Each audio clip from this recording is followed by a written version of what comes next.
Hello guys, welcome to the YouTube channel. This is Sit Down with Bongs, another episode of learning, relearning and unlearning perspectives that society has imposed upon us. Now today it's an awesome, fabulous vlog that I'm so excited about. My guest today is not only a trans person who's not only defined what it is to be a trans woman in South Africa, but she's also broken the codes. She's also a Miss S. She's also Miss S. South Africa.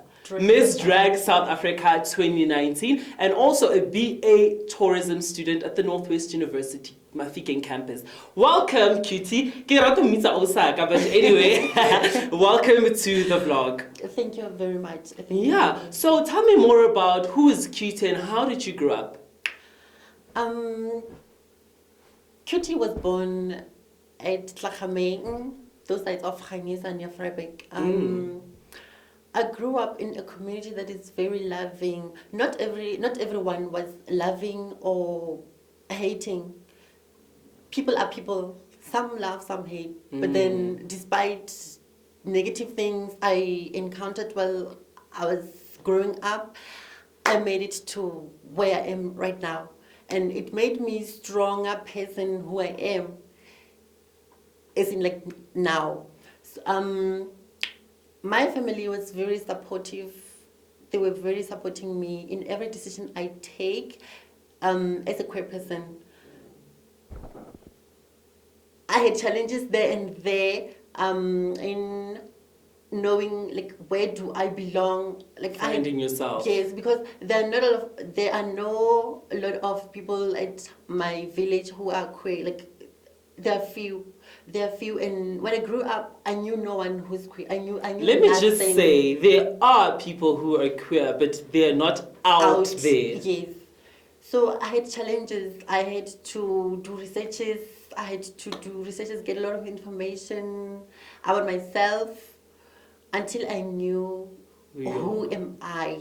Well, it's so interesting for you to say you've done a lot of research in terms of who and what you are, right? Yes.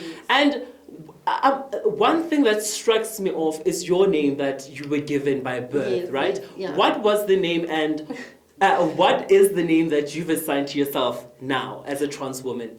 Okay, the name that was assigned to me at birth was Tabiso, and I did like the name. I really hated it. I can imagine. So I can imagine. I changed it to Tiamiso because to me, I was like, okay, Tiamiso, it would mean I am correcting what was done wrong to me. So yeah, that was the reason why I decided to use the name Tiamiso.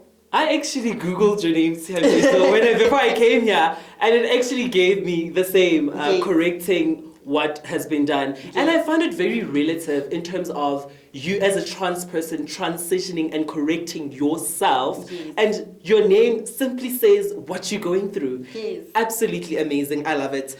So, when was the first time that you actually realized that you could relate to someone, or when was the first time that you had someone that you can relate to? At the age of 15, 16, that's when I started having questions to myself, like why is this happening? Why am I like this? Why am I different to other people? And all that's when I started doing this research about myself. Yeah. Okay, I think that it's motivational story from my side, because I know I've been through a lot as well. Well, I find that it's a lot of people have a problem in differentiating the word trans and the word drag. Is there a difference between the two? And if there is, what is it? Well, there is a difference between a transgender woman and a drag queen. Like a transgender woman, it's sexual orientation or identity. Like yeah. Yes, and then a drag, it's kind of art. How sport. Yes, how we expose ourselves through art. That's doing drag. Yes. And one question that I'm so annoyed with, and it also annoys me, is when it comes to pronouns, when people get to ask you, who or how do you identify as? I know I identify as a he, you know. Yes. So what pronoun do you most likely to prefer to use? A she. Is she? Because Yes. obviously I'm a you're a transgender woman. Yes. That's what. Oh, that's interesting. And I find that question very problematic at times. Problematic, right? It is. It is. Yeah. So tell me more about the competition, where it is, what the purpose of the competition is, and how can we get involved? Okay, Miss Drag South Africa is a national pageant whereby it celebrates the diversity of different queer people, drag culture, transgendered women. It aims to build South Africa to become a better country whereby the country accepts LGBTI community, and also to become the better nation by using the contestants, like people who enter the pageant, so that they can do the drag with a purpose projects.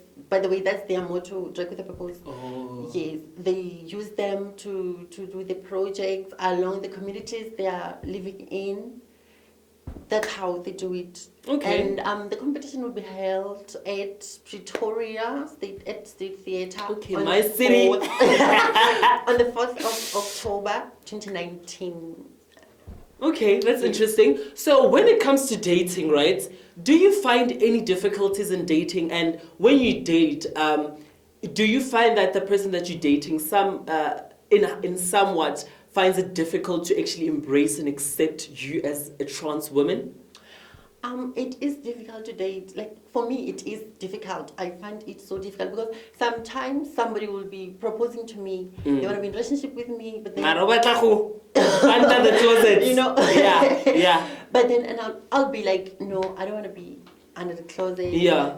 Some guys, they don't know me. They don't know if I'm trans. They don't know if I'm they'll just be thinking I'm just a girl, and I'll be like, dude, I'm trans, and this is what's going down. And it'll be like, no. You know what I love about you is also the fact that you do not hide that you're trans. Yes. Because a lot of people actually, even after going through the transition, will actually say, no, I'm a woman. I actually love that you say, I am a trans woman. And it's very relative, and our struggles are not the same, especially if you are a black trans woman in society. They're really not the same. I'm getting, goosebumps. But anyway, so have you had, I think a lot of questions that people are dying to ask, but they are scared of asking us, is maybe, do you intend on having like surgical procedure? And I do intend on having surgical procedure, but then it's so expensive. Yeah. It's so expensive. Yeah, because I know it's a very tedious process as well, and I think there's only one hospital in South Africa that does it. I think it's the Cuttiee in Cape Town. Yes. Yeah, I think that is the hospital that does it. And okay, so are you on hormone blockers, or do you know what they are? Okay, I know what hormones are. Yeah. Hormones are. It depends. When you're a transgender woman, you take estrogens and progesterone. They help you. They increase the level of testosterone. They hormones. They decrease testosterone and increase the hormones. The hormones of those of women. Yeah. Yes. Okay, interesting. So I know that hormone blockers, right? They actually, if you're a trans person and you've discovered at an early age that you're trans, then your parents can actually or take you to a doctor and prescribe for you hormone blockers so that your hormones can stop developing. So that's quite interesting, I think. And I think also when we talk about transgender and a lot of topic surrounding transgender, a lot of people have this idea transgender people have an agenda, all of this thing. So have you dealt with, or have you gone through the process of dysphoria, depression and all that? Because it's a reality of almost every trans, or most trans people in not only South Africa but the world. No. I haven't. Like, I think, like, I'm just this person who just don't take negative things to my heart, or I don't get to think too much about negative things. I only surround myself with things that are positive, that motivates me, and that keeps me going. I like that. I like your Kim Kardashian vibes, like You know. positive vibes, good vibes only. Yes. I love that. Yes. And out of all, the makeup, the hair, one thing that I love about you is your soul, your connection with the person that you're actually interacting with. That is amazing, guys. I'm so blown away. I'm so blown away, right? Thank you. So, what is the message that you would actually, for someone out there, a trans person out there who's struggling with accepting themselves and actually being themselves in the rural streets of Tlachameng, what is the message that you would give to the person? I would like to say to you guys that just be strong, be positive. Those motivations, take them serious. Take them serious. Don't take negative things to your heart. Don't think about things that are negative. Don't think that who's going to say what, why. Just do yourself. Do you. Wow, I'm so blown away, right?